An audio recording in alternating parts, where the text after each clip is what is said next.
Well, it's finally arrived. This video is being posted on my blog at precisely 7 AM on Thursday the 6th of May 2010, which means you have exactly 15 hours in which to decide who you want to see govern the country over the next 4 years. And like every general election before it, the politicians are saying that this is the most important election ever. Except this time they might actually be right. The decision about who governs this country is, of course, an extremely serious one. Oh no, an election! So we have to consider all the issues seriously. I think the electors have had enough of negative campaigning, and I certainly don't want to be in the business of demonising Labour's opponents. It's in the trees! It's coming! Nevertheless, as a candidate at this election, I feel I have a responsibility to highlight the possible or even the likely consequences of a general election victory by the Conservative Party. So let's be clear, by this time tomorrow David Cameron could be on his way to becoming the British Prime Minister. George Osborne could be the Chancellor of the Exchequer. And Chris Grayling could be the new Home Secretary. I still don't like the look of Ian. And even though I still do believe it's a two-horse race, it would be remiss, even impolite of me, not to mention the other party leaders. Nick Clegg, for instance. Have you heard of it? No, I haven't. And of course Alex Salmond and his noble vision of independence for Scotland.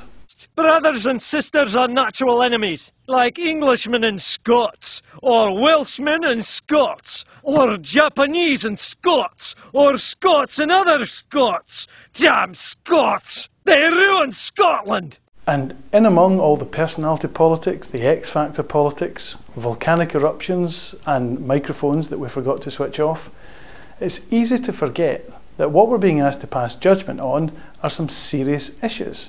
For example, welfare reform. Please, sir, I want some more. Transport policy. Education policy. Rugby is a school for gentlemen. Then what are you doing here?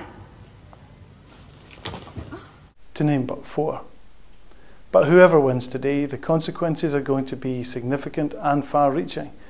And if you're one of those people who's likely to be persuaded by the Conservative slogan of "It's time for a change," just remember the last time there was a change.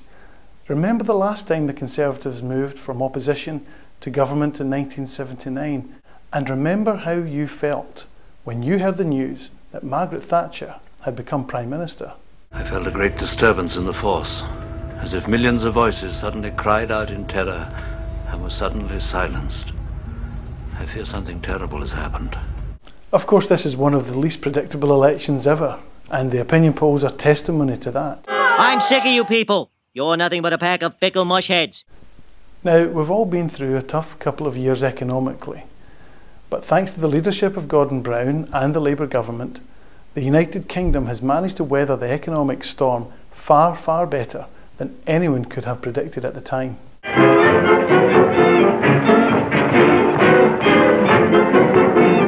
But of course, it would be wrong of us to celebrate prematurely.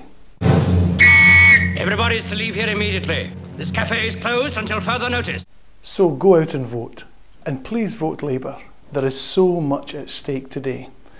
I genuinely believe that if Labour can win that elusive fourth general election victory, then the prospects for our country would be... what's the word? Fantastic. That's it. Satisfactory. So go out and vote. Vote Labour preferably, but please go out and vote. And like you, I'll be watching tonight's election results programmes with a mixture of excitement and trepidation. Fasten your seatbelts. It's going to be a bumpy night.